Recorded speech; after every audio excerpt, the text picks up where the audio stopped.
আমরা শুনেছি যে এখানে একটি বিল্ডিং ভূমিকম্প হওয়ার পর থেকে ধসে পড়লো। তো আমরা এখানে সেবা দেওয়ার জন্য আসছি। আমাদের এখানে স্কাউট সহ বিভিন্ন সংস্থা, রেড ক্রিসেন্ট ওনারা আছে, ওনারা হচ্ছে সেবা দিয়ে যাচ্ছেন।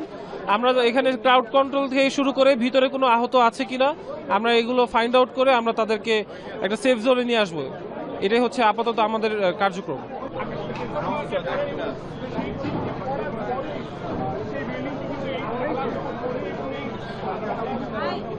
কষাই দোকানের মাংসের দোকানের উপরে সানসেটের উপরে পড়ছে। আপাতত কোনো আহত হয়নি। কিছু মানুষ অথবা না মারা যায়নি, কিছু মানুষ আহত হয়েছে আর কি, মানে কিছু মানুষ আহত হয়েছে। ওই ওই যে দোকানদারের সানসেটটা মানে উপর থেকে ওয়ালটা ভেঙে পড়ে গেছে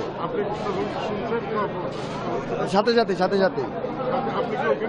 না দু এক মিনিট পরে আসছি, কিন্তু পড়ে গেছে।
Hi.